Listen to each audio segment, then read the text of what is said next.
Ya. Buenas noches a todas, darle la bienvenida a esta clase.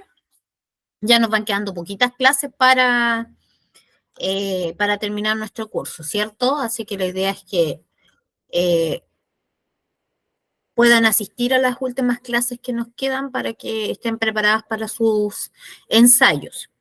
Ya, hoy día vamos a hacer dos cosas. Lo primero es revisar el ensayo que se dio la semana pasada, ya ver las respuestas que eran correctas y después vamos a continuar nuestra clase, ¿ya? Recuerden que estamos trabajando con el módulo de física,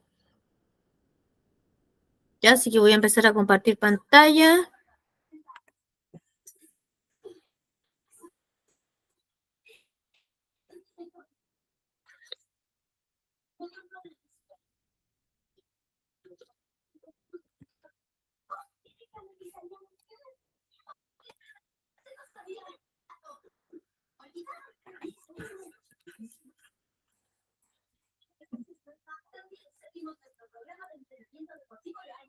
Ya.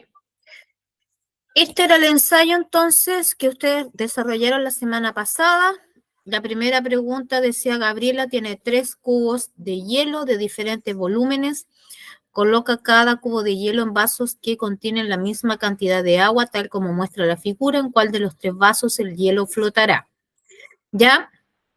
El hielo tiene una particularidad que es su densidad, ¿ya? Y eso hace que el hielo sobre el agua flote, ¿ya? Por lo tanto, ahí la alternativa correcta era en los 3 vasos, la alternativa D. Ya después la número 2 decía: las sustancias en estado líquido se caracterizan por ser ya incompresibles y tener forma definida y volumen definido. Ya recuerden que los líquidos toman la forma del recipiente que los contiene. Por eso que habla que tiene una forma, un volumen que está definido. Ya sabemos la cantidad, ya, pero la forma va a depender del recipiente que lo contiene. Ya podemos tener un mismo volumen, por ejemplo, 200 ml de agua, que es el volumen que está definido.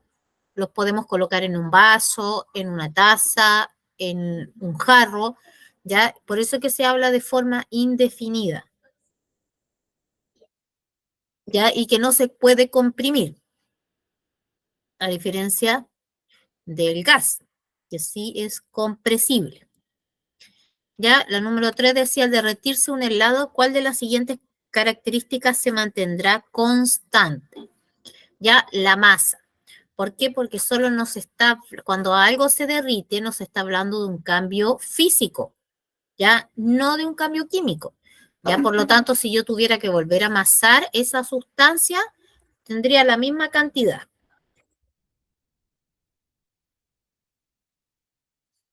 La número 4 decía: para preparar bombones es necesario derretir el chocolate y vaciar los moldes para que adopte una forma definida. ¿Cuál es la secuencia de cambio de estado presente en este procedimiento? Ya, fusión y solidificación. Ya, la fusión para que esté en estado líquido y solidificación después, ¿cierto? Para que quede durito, se solidifique el bombón.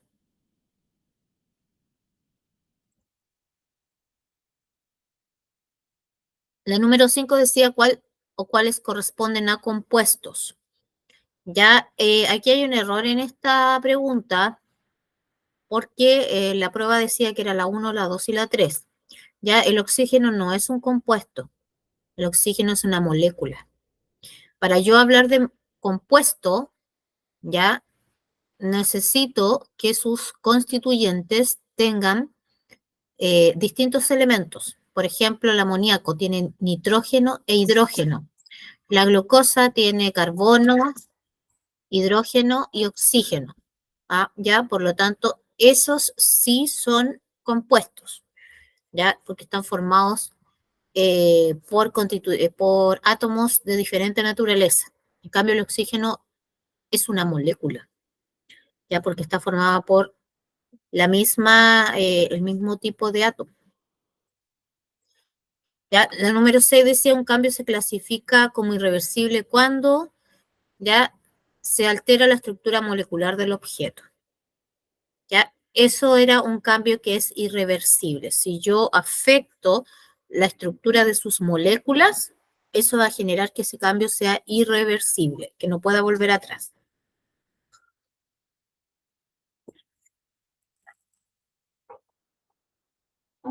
La número 7 decía, en nuestro entorno, la materia experimenta constantemente cambios físicos y químicos. O son ejemplos de cambio físico: agua hirviendo, vela encendida, ropa secando al sol. Ahí era la número 1 y la 3. ¿Ya? ¿Por qué? Porque la vela, al estar encendida, se produce el proceso de combustión, ¿ya? Y la combustión es un cambio químico.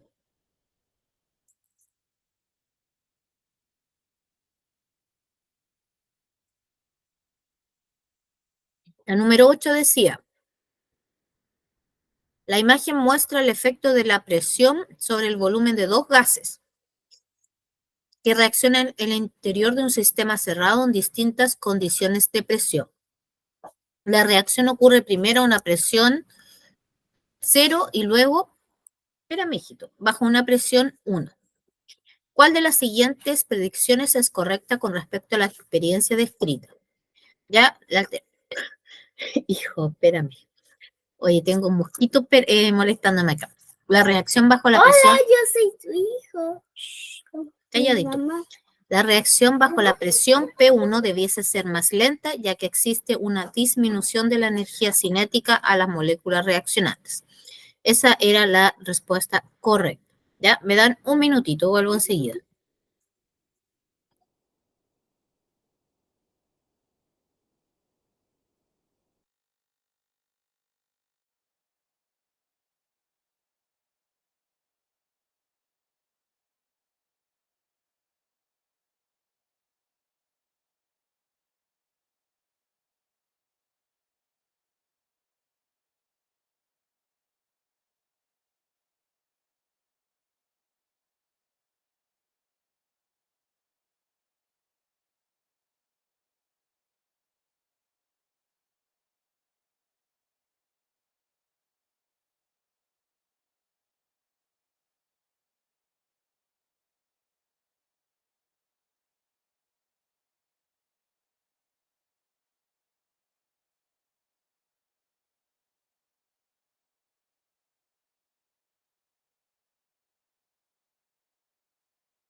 Y ahora sí, disculpen, que estoy con mi pequeño acá y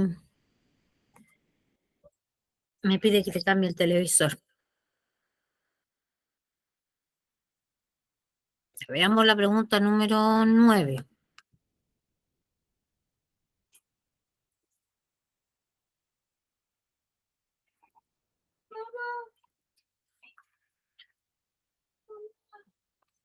Ya, la pregunta número 9.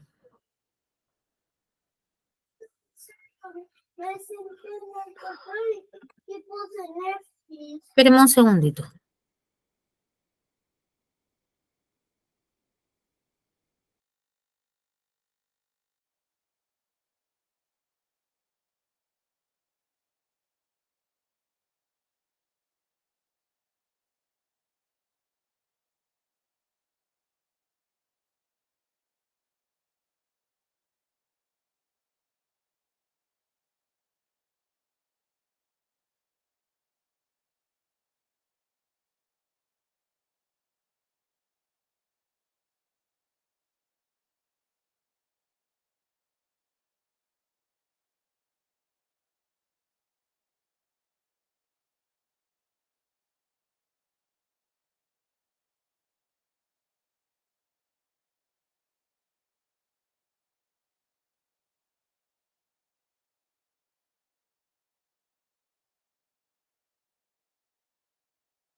Ya, ahora sí, la pregunta número 9 dice, el papá de Martina la iba a dejar al colegio esa mañana, pero el auto no partió. Cuando el mecánico lo fue a revisar, le comentó que este no había partido porque se había agotado la batería. ¿A qué propiedad de la energía hace referencia el párrafo anterior? En cuanto a la batería, a que la energía se puede almacenar. Ya recuerden que las baterías lo que hacen es almacenar energía. A partir de la siguiente información responde las preguntas 10 y 11. Romina y Juan realizaron el siguiente procedimiento en el laboratorio, seleccionaron 2 tubos de ensayo limpios y secos y los rotularon con las letras A y B. Colocaron dentro de cada tubo 2 ml de ácido clorhídrico. Colocaron el tubo A dentro de un pocillo con hielo y el tubo B en un pocillo con agua recién hervida. Esperaron 5 minutos hasta que la temperatura del ácido clorhídrico se modificó. Luego agregaron 1 gramo de bicarbonato al tubo A y registraron el tiempo que demoró en aparecer burbujas efervescentes dentro del tubo. Repitieron el mismo procedimiento en el tubo B. Los resultados obtenidos se muestran en la tabla. Los tiempos que demoraron en aparecer las burbujas efervescentes. En el A, 10 segundos y en el B, 20 segundos. ¿Ya? Ahí la pregunta era, ¿qué pregunta de investigación busca responder el procedimiento realizado? Ya la respuesta era, ¿cómo influye la temperatura en la velocidad con que ocurre el cambio químico al mezclar ácido clorhídrico y bicarbonato? La número 2 decía, ¿qué se puede concluir a partir de los resultados obtenidos en el procedimiento? Ya ahí, sí.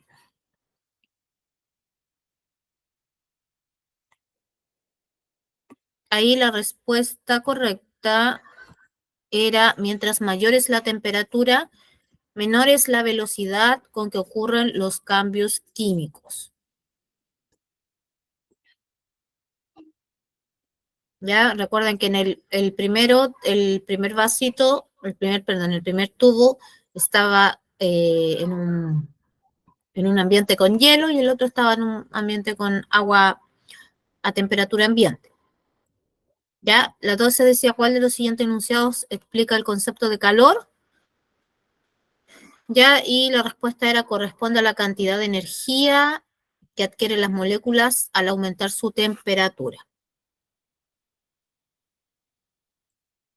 La 13 decía, Antonia tiene 4 recipientes con la misma cantidad de agua a diferente temperatura, tal como se muestra en la imagen. El 1 a 50 grados Celsius, el 2 a 75, el 3 a 25 y el 4 a 100. ¿En cuál de los siguientes recipientes la energía cinética de las partículas de agua será mayor? Ya en el recipiente 4. ¿Por qué? Porque está a mayor temperatura.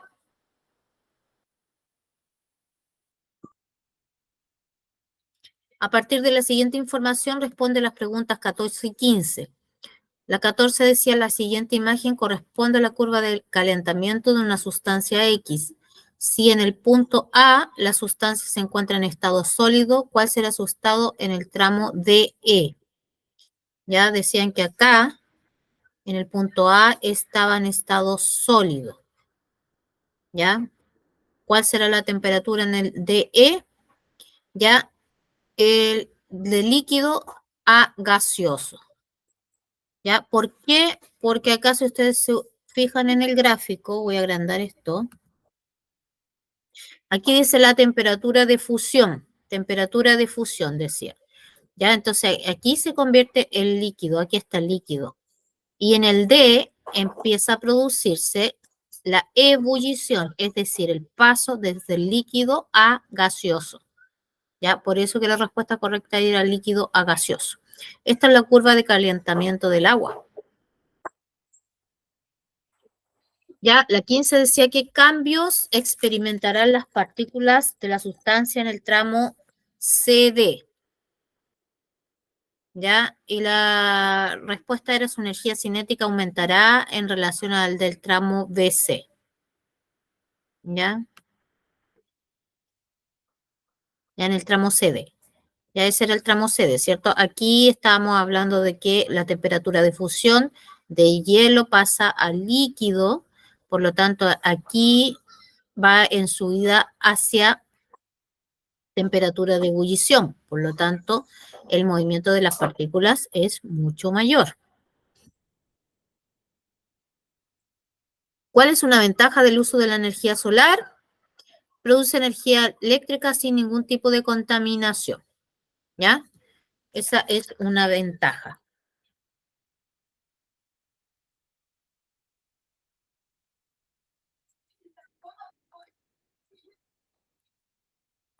El número 17 de ciertos cuerpos se encuentran a diferente temperatura y son ubicados uno al lado del otro, como muestra la siguiente imagen. Cuerpo 1 a 25 grados y el cuerpo 2 a 10 grados Celsius. ¿En qué condiciones los cuerpos alcanzarán el equilibrio térmico? Ya la respuesta era cuando ambos cuerpos igualen la temperatura. Ya ahí se va a alcanzar el equilibrio térmico. Es como, por ejemplo, si yo tuviera un vaso de agua caliente con un vaso de agua fría. ¿Ya? Si yo junto ambos tipos de agua, el agua va a quedar tibia, ¿ya? Y ahí hablamos de que se produce, que la temperatura se va a igualar, ¿ya? Es decir, toma una nueva temperatura que va a ser igual para los mismos, para los dos. La 18 decía cuál es la unidad estructural y funcional de los seres vivos, la célula. Ya la unidad básica de la vida es la célula. ¿Qué transformación de energía ocurre en una central hidroeléctrica? Energía potencial, cinética y energía eléctrica.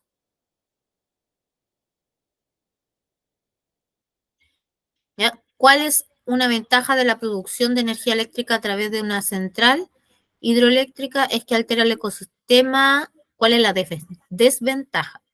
Altera el ecosistema con inundaciones o desvíos de cursos del agua. ¿Ya? ¿Y por qué se produce eso? Porque una central hidroeléctrica para funcionar necesita de agua, ¿ya? Y por eso se hacen las famosas represas, ¿ya? Pero producto de eso también va a producirse una alteración en el ecosistema, porque el agua siempre trata de buscar su cauce natural. 21. El siguiente gráfico muestra la aparición de los principales cambios en mujeres ocurridos durante la pubertad. Ya ahí estaba el esbozo mamario, el inicio del crecimiento del vello pubiano, mayor crecimiento corporal, la menarquia, ya la mama desarrollada, el vello pubiano de adulto. Ya aquí está expresado, ¿cierto?, la característica o el carácter y la edad de las niñas, ¿ya? Que está tomado esto de los 8 a los 18 años. Entonces decía a partir del gráfico que se puede concluir respecto a las manifestaciones de los caracteres sexuales en las mujeres. Ya, como dice ahí, el desarrollo total de las mamas y el vello pubiano se producen alrededor de los 13 y 14 años. Ya ahí está la mama desarrollada, ¿cierto? Y el vello pubiano.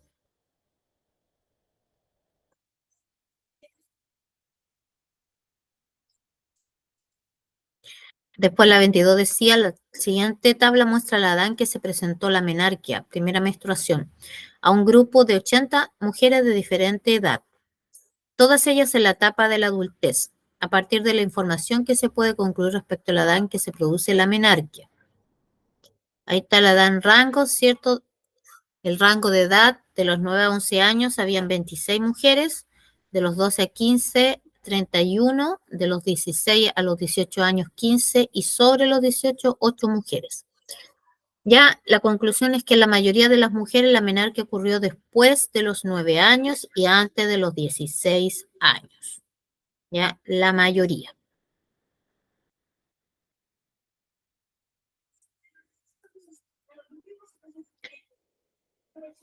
Después, a partir de la información, tenían que responder las preguntas 23 y 24.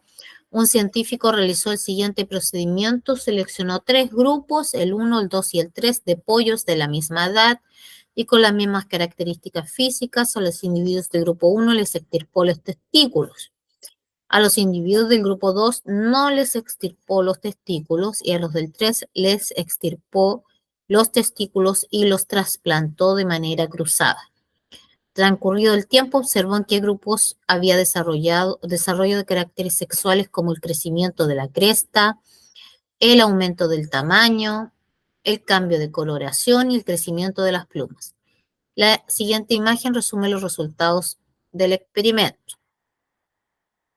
¿Ya? ¿Qué pregunta de investigación se busca responder?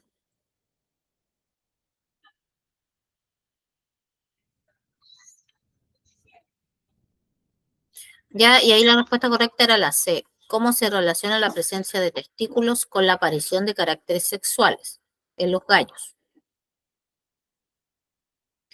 ¿Ya? La 24 decía que se puede inferir a partir de los resultados del experimento. La letra D. Las sustancias generadas por los testículos determinan la permanencia de caracteres sexuales secundarios en los gallos adultos. La 25 decía a qué concepto corresponde la siguiente definición: estado completo de bienestar físico, mental y social, y no solo la ausencia de enfermedad. Correspondía a salud. Investigaciones científicas han podido determinar la data aproximada de algunos eventos relacionados con la evolución de la vida en la Tierra. ¿Cuál es el orden correcto de los eventos? Lo primero es la formación de la Tierra. Ya, esa sí o sí iba. Así que ustedes tenían que fijarse si era la C o la D, porque no puede haber nada de esto si no hay formación de la Tierra. Ya después decía primero invertebrado, primero dinosaurio, origen de la vida en la Tierra. Ya, esa es la respuesta correcta. Después, 4, origen de la vida en la Tierra, porque recuerden que primero se forman células solamente. Ya, lo más pequeñito que podemos nosotros hablar de vida es una célula. Y no puede formarse un dinosaurio primero sin que haya un origen de la vida. ¿Ya? Por lo tanto, era origen de la vida, después se formaron los primeros invertebrados, ¿cierto? Moluscos, ¿ya? Etcétera. Y después vendrían los primeros dinosaurios y después el primeros Homo sapiens, número 5. ¿Ya? 27 decía antes que surgiera la vida en la Tierra, el oxígeno atmosférico se encontraba en bajas concentraciones. ¿Qué sucedió?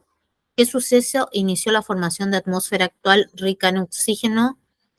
¿Ya? Y ahí la respuesta era la respiración de organismos, pero ahí estaba mal heterótrofos, era autótrofos, ¿ya? Esa era la respuesta correcta. La respiración de organismos autótrofos.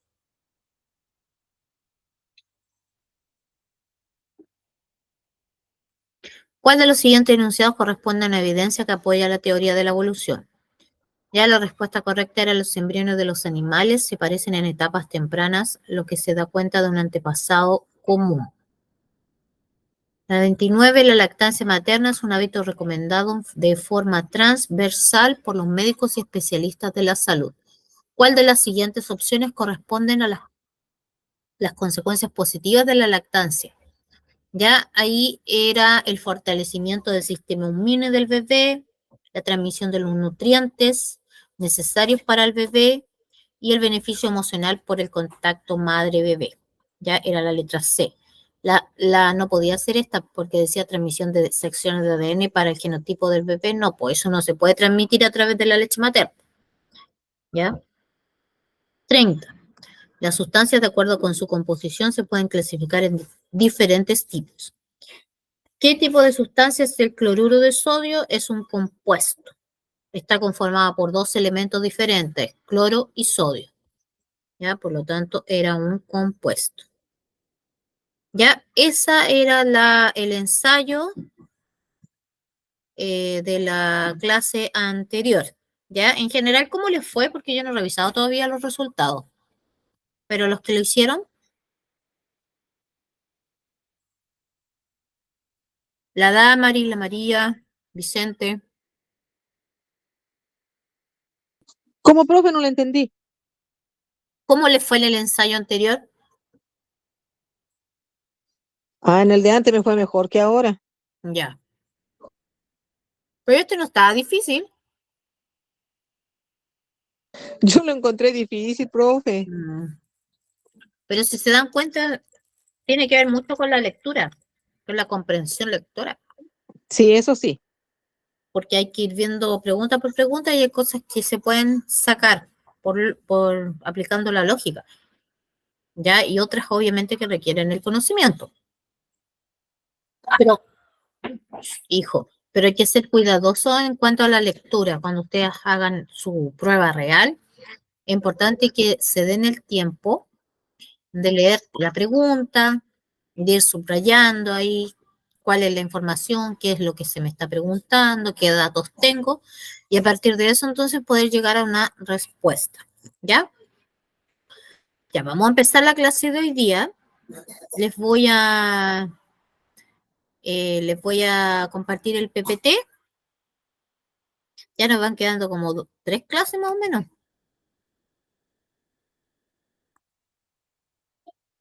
¿Qué pasó acá? Ahí sí. ¿Se ve, cierto? ¿Se Sí, ve? profe. Ya. Ya, entonces es la sesión número 20 la que nos corresponde hoy día y vamos a ver problemas cualitativos y cuantitativos utilizando el principio de conservación de la energía. La semana, 2 semanas antes estuvimos viendo lo que era el principio de conservación de la energía, ya, y vimos que la energía no se crea ni se destruye, sino que se va transformando. Ya la energía también tiene algunas características, como por ejemplo que se puede almacenar, ya como lo que pasa en las baterías, ya se puede transferir, ya como por ejemplo hay una transferencia de energía eh, desde una batería hacia eh, cables eléctricos, por ejemplo, ¿ya? Entonces, hoy día vamos a ver algunos problemas que están aplicados, que se están aplicando en función de esta conservación de la energía, ¿ya?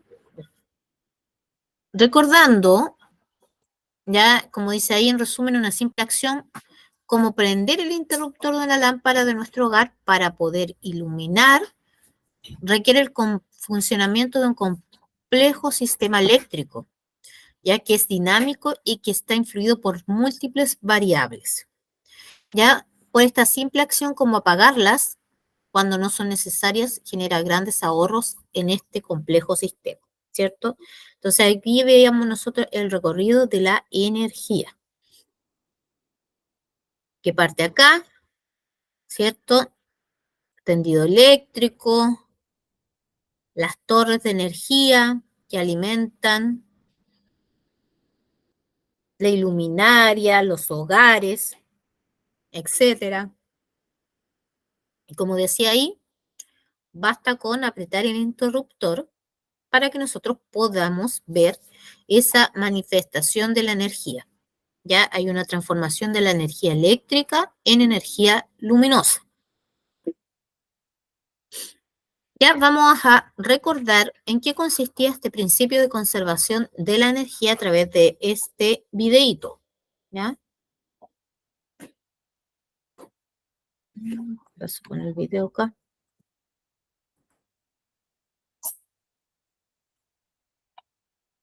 Espérenme un segundito, algo le pasó a este video. Déjenme copiar este enlace.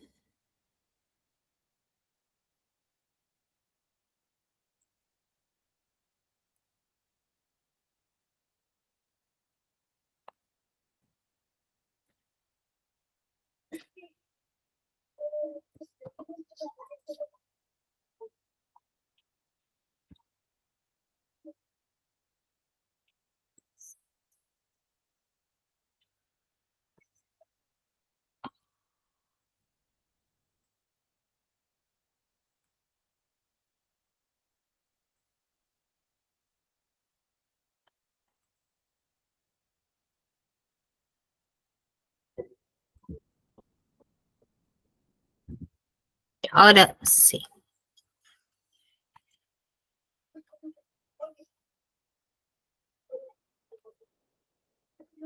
Millonario haciéndolo todo. 2018 disfruta haciéndola con una refrescante ganadora y no solo cero.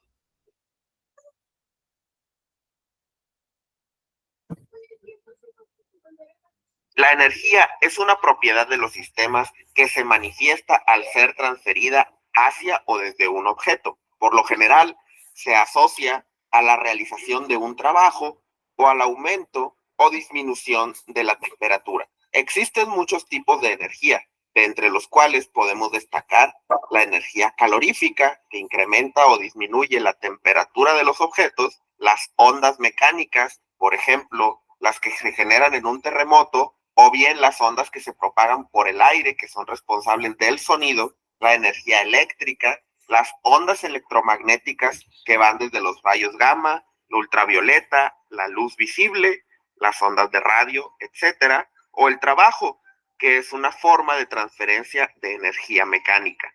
La ley de la conservación de la energía dice que a pesar de que la energía tiene muchas formas variadas, esta siempre se va a conservar en cualquier proceso. La energía de un sistema cerrado siempre va a ser igual y no se va a crear nueva energía ni se va a destruir, simplemente se va a transformar.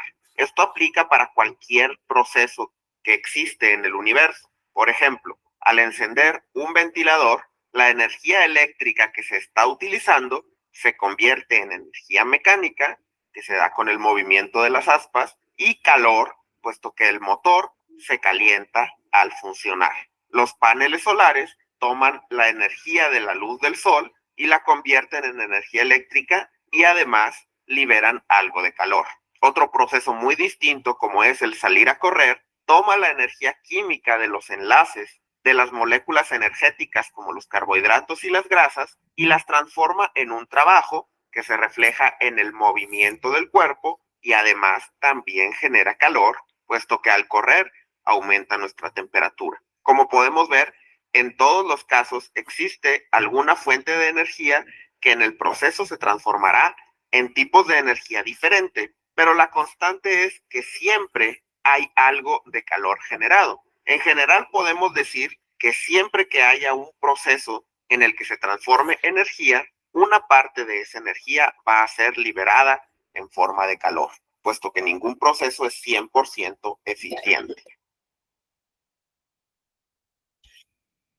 Ya, ahí entonces veíamos el principio de conservación de la energía, ya, y veíamos distintos tipos de energía, ¿cierto? La energía electromagnética, la energía a través de las ondas mecánicas, ya la energía cinética, la energía química, la energía a través de la electricidad, ya, y nos explicaba también que siempre que hay una transformación de la energía, se va a liberar energía también al medio en forma de calor. ¿Ya? ¿Por qué? Porque ningún proceso es 100% eficiente.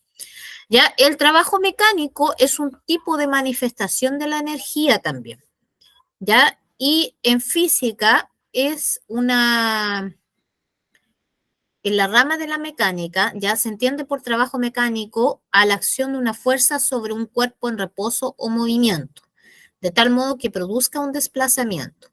Ya, es decir, siempre que yo aplico una fuerza, ya, sobre un cuerpo que está en reposo, es decir, que está quieto, o si ese cuerpo se está moviendo y yo aplico una fuerza que va a producir el desplazamiento de ese cuerpo, ya es proporcional a la energía invertida en la fuerza que lo mueve. ¿Ya? Entonces, el trabajo mecánico es la cantidad de energía transferida a un cuerpo por una fuerza que actúa sobre él. ¿Ya? Por ejemplo, cuando nosotros deslizamos o desplazamos un sillón en la casa. ¿Ya? Por ejemplo, cuando estamos haciendo limpieza en nuestra casa. ¿Ya? Vamos, aplicamos una fuerza, ¿cierto? Entonces, ¿qué es lo que estamos haciendo? Nosotros estamos entregando una cantidad de energía que es transferida a un cuerpo, que en este caso va a ser el sillón, ¿ya? Por una fuerza que actúa sobre él, ¿ya? Y logramos que ese sillón se desplace. ¿Ya? Ahora, el trabajo mecánico es una magnitud de tipo escalar, de que se suele medir en el sistema internacional a través de una unidad de medida que se denomina joule o julios, ¿ya? Y se representa por la letra W, porque W, bueno, work es trabajo en inglés, por eso se representa con esa letra. Además, se suele hablar de un trabajo que es positivo o negativo, dependiendo de si la fuerza la transfiere el objeto. Al objeto va a ser un trabajo positivo, o si se le resta, va a ser un trabajo negativo. Por ejemplo, como dice ahí, quien arroja una pelota realiza un trabajo positivo, mientras que quien la ataja realiza un trabajo negativo. Ya en este caso, por ejemplo, cuando juegan fútbol, ya una persona que tira la pelota para hacer un gol, ¿ya? Él está entregando energía a la pelota para que esa pelota se mueva, ¿ya? Por lo tanto, es un trabajo positivo. Pero el arquero, ¿qué es lo que hace? Detiene el movimiento de la pelota, ¿ya? Lo ataja. Por lo tanto, está entregando un trabajo que es negativo, porque está frenando el movimiento de esa pelota, ¿ya? La fórmula del trabajo mecánico es la siguiente. W es trabajo mecánico, va a ser igual a la fuerza por el desplazamiento. ¿Ya? Como dijimos, W es la letra para identificar al trabajo. F es la fuerza que está actuando sobre un cuerpo y D es la distancia del desplazamiento sufrido por el cuerpo. Por ejemplo, si yo moví el sillón 20, qué sé yo, 1 metro, ¿ya? Esa va a ser la distancia del desplazamiento, ¿ya? Ahora vamos a revisar algunos problemas cuantitativos aplicando el concepto de trabajo mecánico. Cuando yo hablo de cuantitativos, estoy hablando de cantidades, ¿ya? Por lo tanto, aquí vamos a aplicar una fórmula y vamos a determinar un valor, ¿ya? Entonces, recordando la fuerza, espérenme un segundito, por favor. Denme un minutito.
Ya, oye, disculpe la interrupción, pero Tengo un perrito súper enfermo y me estaba llamando mi marido.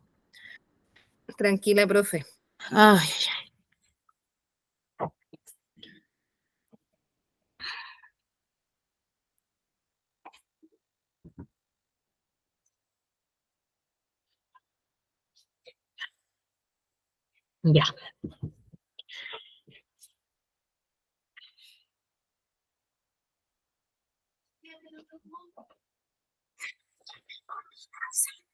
Ya, vaya a sentarse. Ya, entonces, como les decía, la fórmula del trabajo mecánico es W por fuerza por desplazamiento, ¿ya? Entonces, quiero que se fijen en este ejercicio que está planteado acá. Dice la figura, calcula el trabajo que desarrolla, ya considerando que la fuerza es de 3 newton. Ya siempre la fuerza se mide en newton, esa es la unidad de medida. Ya, para un recorrido de 7 metros. ¿Ya? Entonces, si se fijan acá, nos piden calcular el trabajo. ¿Ya? En este caso yo tengo que reemplazar los valores. 3, la fuerza es de 3, por el desplazamiento que son 7 metros. ¿Ya? Por lo tanto, ¿de cuánto sería el trabajo?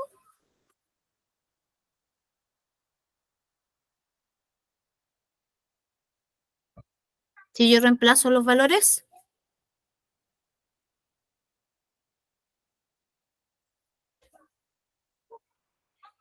fíjense en la ecuación. Fuerza era 3, multiplicado por el desplazamiento que es 7. 3 por 7, 21. 21. ¿Ya? Entonces, como estamos calculando el trabajo, decimos que es 21 joule, porque esa es la unidad de medida del trabajo. ¿Ya? Como dice ahí, sabemos que toda fuerza que se desplaza un cuerpo realiza un trabajo sobre él. ¿Ya? Sabemos que la fuerza es de 3 newton y el desplazamiento de 7. ¿Ya? Al reemplazar los valores, tengo que simplemente multiplicar 3 por 7 y eso nos da 21 joule. ¿Ya? Es un trabajo positivo. ¿Ya? Vamos a ver también qué es la energía mecánica. Es la suma de la energía cinética y la energía potencial de un cuerpo o sistema. ¿Ya? Recordemos que siempre tenemos que asociar el concepto de energía cinética con la energía del movimiento. Ya cada vez que nosotros realizamos movimiento, estamos hablando de energía cinética.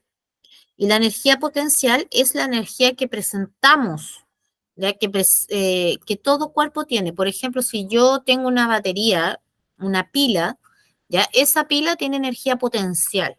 Si yo esa pila la coloco en una radio, por ejemplo, ya va a permitir que esa radio funcione. Ya, por lo tanto, esa energía potencial de esa pila se transformó en una energía que sonora para que la radio me pueda funcionar. ¿Ya? Entonces, la energía cinética es la energía que tienen los cuerpos en movimiento y depende de la velocidad y las masas que tienen los cuerpos. ¿Ya? Va a depender, por ejemplo, un vehículo, la energía cinética de cuando un vehículo se está moviendo depende a qué velocidad va y también depende de la masa del vehículo. ¿Ya? ¿Por qué? Porque se necesita mayor cantidad de energía, por ejemplo, para que se pueda mover un camión en comparación a un auto que es más pequeño. ¿Ya? La energía potencial, en cambio, está asociada al trabajo de fuerzas que se denominan conservativas, como por ejemplo la fuerza elástica y la fuerza gravitatoria, y dependen de la masa de los cuerpos, de su composición y de su estructura. Ahora, ¿qué establece el principio de conservación de la energía? Establece que la energía mecánica se conserva, permanece constante, ¿ya? Y siempre que las fuerzas que actúan sobre el cuerpo o sistema sea conservadora, ya no le haga perder energía al sistema. Este principio puede escribirse matemáticamente de la siguiente manera. Energía cinética es igual a la energía potencial, ya que va a ser igual a la energía mecánica. donde EC es la energía cinética, la del movimiento, y EP es la energía potencial, que puede ser la gravitatoria, elástica, eléctrica, etc. ¿Ya?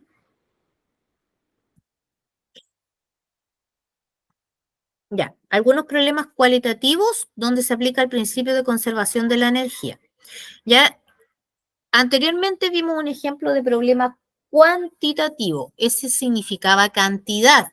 Cuando yo hablo de cantidad, ya yo puedo tener un gráfico, puedo tener un ejercicio, pero en cambio cuando yo hablo de cualitativo, hablo de las características que va a presentar un problema en particular, ¿ya? Para que yo lo pueda analizar. Entonces, aquí hay 4 ejemplos de problemas que se pueden analizar. Por ejemplo, un carrito de montaña rusa. Ya en su punto más alto, el carrito habrá acumulado suficiente energía potencial gravitatoria debido a la altura, y para caer libremente un segundo después y convertirla toda en energía cinética debido al movimiento y alcanzar la velocidades de vértigo. ¿Ya? Entonces, ese es un ejemplo de problema cualitativo donde se está aplicando el principio de conservación de la energía. ¿Ya? Hay una transformación de la energía de energía potencial gravitatoria, y cuando el carrito se suelta y cae libremente, ya se va a transformar en energía cinética. ¿Ya? El siguiente ejemplo es un molino de viento, que dice que la energía cinética del viento brinda un empuje a las aspas del molino, que se convierte en trabajo mecánico y hace girar el engranaje que molerá más abajo los granos. ¿Ya? El péndulo también. La energía potencial gravitatoria del peso se convierte en energía cinética para hacerlo mover en su recorrido, conservando la energía mecánica total, ya cuando movemos un péndulo. ¿Ya? Un ejemplo también es un trampolín. ¿Ya? El bañista que salta enclavado en un trampolín utiliza su peso, que en este caso sería la energía potencial gravitatoria, ¿ya? Para deformar el trampolín hacia abajo. Imagínense ustedes a una persona, un bañista que está haciendo eso, un deportista también, ¿ya? Y el trampolín se mueve hacia abajo. Y ahí se está aplicando una energía potencial elástica. Y al recuperar su forma, le empuja hacia arriba, incrementando su altura, ya que es la energía potencial gravitatoria, ya que acto seguido se convierte en energía cinética durante la caída libre hacia el agua. ¿Ya? Ahora, el principio de conservación de la energía indica que la energía no se crea ni se destruye, solamente se transforma de una forma a otra. ¿Ya? Y la energía total permanece constante. ¿Eso qué quiere decir? Que la energía total es la misma antes y después de cada transformación. ¿Ya? Y en el caso de la energía mecánica se puede concluir que en ausencia de rozamientos y sin intervención de ningún trabajo, la suma de las energías cinética y potencial también permanece constante. ¿Ya? Y este principio se conoce como el principio de conservación de la energía mecánica. ¿Ya? Entonces, por eso que aquí nuevamente se presenta la fórmula, ¿cierto?, del principio de conservación de la energía mecánica, donde la energía mecánica va a ser igual a EC, es energía cinética, más EP, energía potencial. ¿Ya? El concepto de caída libre tiene que ver cuando un objeto cae únicamente bajo la influencia de la gravedad. Por ejemplo, cuando dejamos caer una pelota al suelo. ¿Ya? Sin influencia de otras fuerzas, como la fricción o la resistencia del aire. ¿Ya? Por ejemplo, cuando se cae una manzana de un árbol. ¿Ya? Ahí no hay nadie tirando la manzana, nada, simplemente se cayó la manzana. ¿Ya? Y un objeto de caída libre está sometido a la aceleración constante de la gravedad en dirección descendente. ¿Ya? La aceleración de gravedad está estimada en 9,8 metros partido por segundo al cuadrado. Esa es la aceleración de gravedad. Y es una constante que se utiliza. Ya, aquí hay un problema cualitativo donde se nos presenta el análisis de una situación relacionada con la caída libre. Dice, desde el segundo piso de su casa, Patricia suelta una pelota de goma. Al llegar al suelo de cemento, rebota y vuelve a subir. ¿De qué depende principalmente la altura que alcanza la pelota después del rebote en el suelo? Ya, escriba su respuesta a continuación. ¿De qué dependerá principalmente la altura que alcanza la pelota después de rebotar en el suelo? ¿Ya? Es decir, Patricia suelta la pelotita, llega al suelo de cemento, esta rebota y vuelve a subir. ¿Ya? Veamos de qué depende. Depende de la altura desde la cual cae la pelota. ¿Ya?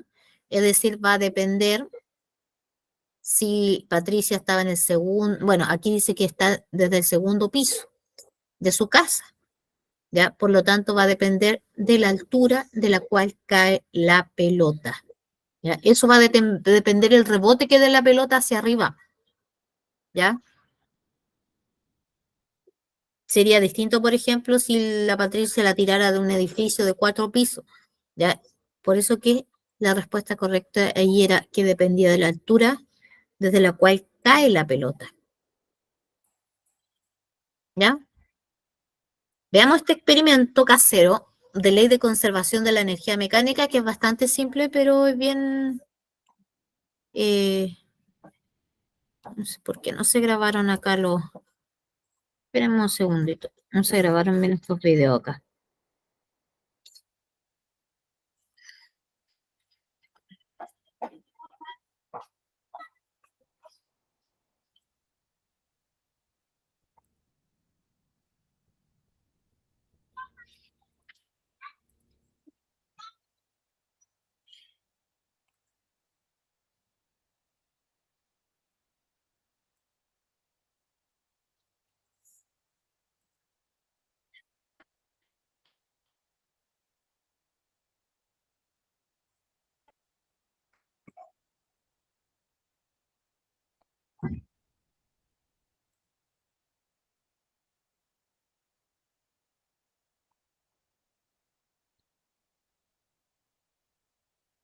Y ahora sí.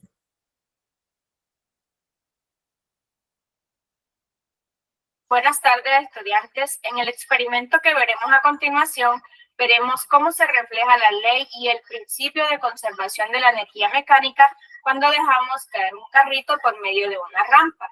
Los materiales que vamos a utilizar son un carrito de juguete, como vemos aquí. Vamos a utilizar media cartulina, que en este caso va a ser nuestra rampa. Vamos a utilizar de igual forma un tablero, como el que vemos aquí. Y por último, vamos a utilizar un rollito de cinta pegante. Entonces, a continuación, vamos a realizar el experimento. Primero cortamos 2 pedazos de cinta pegante para pegar 2 extremos de la cartulina en el tablero. Con una de nuestras manos sostenemos el otro extremo de la cartulina y la colocamos de forma inclinada, como observamos aquí. Esta va a ser nuestra rampa. Ahora se procede a colocar el carrito en la parte más alta de la cartulina y se deja caer.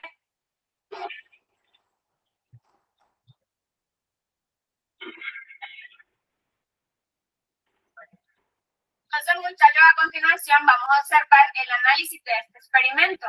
Como se pudo observar, cuando colocábamos el carrito en la parte más alta de la cartulina, el carrito en ese momento tenía energía potencial, ya que se encontraba en su altura máxima. Cuando se dejaba soltar, toda la energía potencial se va convirtiendo en energía cinética, ya que observamos un movimiento y una determinada velocidad. Cuando el carrito llega al piso, la energía cinética es máxima y en este caso la energía potencial se haría 0. De este modo vemos reflejada la ley de la conservación de la energía, ya que vemos unas transformaciones de energías, una transformación de energía potencial a energía cinética. Cuando dejábamos caer el carrito desde una cierta altura y llegaba hasta el suelo con una determinada velocidad. Por lo tanto, estas transformaciones de energías dan lugar al principio de conservación de la energía mecánica, ya que aquí están actuando fuerzas conservativas como el peso del carrito. igual forma vemos reflejada la energía mecánica, ya que es la suma de la energía cinética con la energía potencial. Y en consecuencia se puede decir que la energía se conserva. Entonces, muchachos, muchas gracias por ver el experimento y por ver este video. Nos vemos muy pronto en una próxima sesión. Muchas gracias. Ya, en ese experimento casero, entonces, se podía ver bastante bien graficado lo que era la ley de conservación de la energía mecánica, ¿cierto? Porque de la energía potencial íbamos a pasar a lo que era la energía cinética, ¿ya? Es cuando ella dejaba, tenía el carrito en la parte superior, ¿cierto? Y tiraba el carrito, ya tenía el autito tenía energía potencial gravitatoria, ya lo soltaba y producto de la velocidad y de la masa, ¿cierto?, del carro, se transformaba, perdón, en energía cinética, ¿ya? Vamos a pasar la lista y después de pasar la lista vamos a ver las dos preguntas de cierre que tenemos programadas para hoy día, ¿ya?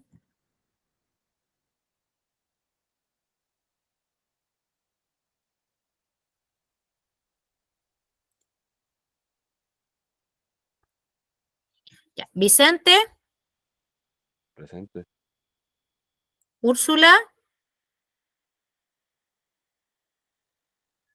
María Araya, estaba presente la María, ¿cierto? Presente, profe. Sí, ya. Hoy la Úrsula que no ha venido, ¿qué le pasó? María Soledad Candia, no. Mayguaida,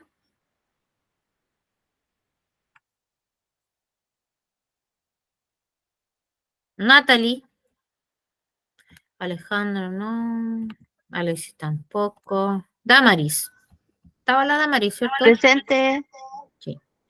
Grenland avisó que estaba con problemas de luz. Paulina también está. Presente, profe. Vanessa no. Ana María Rojas. No vino mal Ana María Rojas. Carmen Salgado tampoco. Jimena. Y Karen no vino. Karen Yáñez. Tampoco vino la Karen. Ya, entonces vamos a compartir las dos últimas preguntitas para que hagamos el cierre de la clase.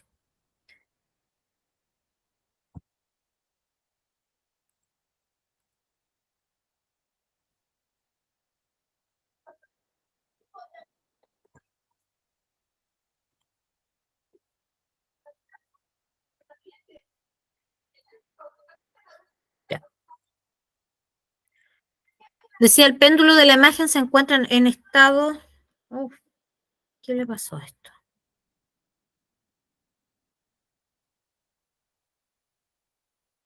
Ya, el péndulo de la imagen se encuentra en reposo, por lo tanto representa o presenta energía cinética, potencial gravitatoria o energía elástica. ¿Gravitatoria, profe? Ya, energía potencial gravitatoria. No sé, digo yo. Está ¿Qué dicen quieto. los demás?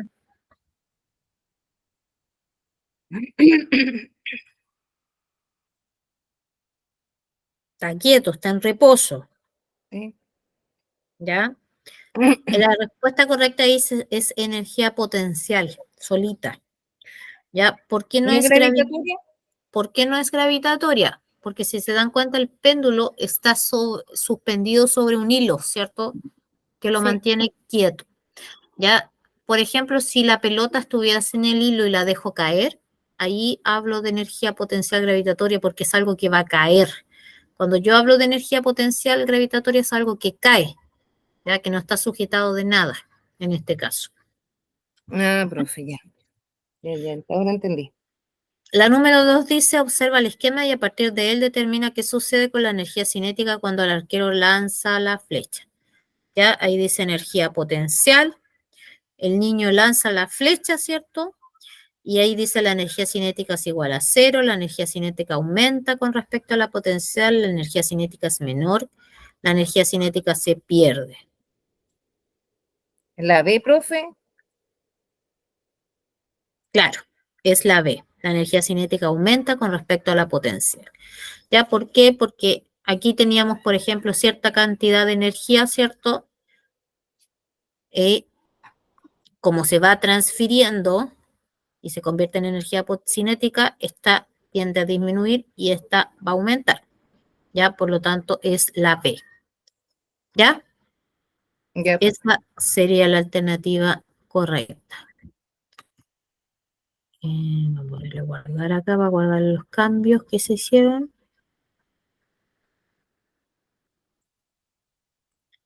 Ya, nos vemos la próxima semana. Disculpe las interrupciones. Nos vemos la próxima Ya, semana. profe, no se preocupe. Nos vemos la próxima semana. Que descanse. Buenas noches. Buenas Buenas noches. noches, profe. Buenas noches a todos.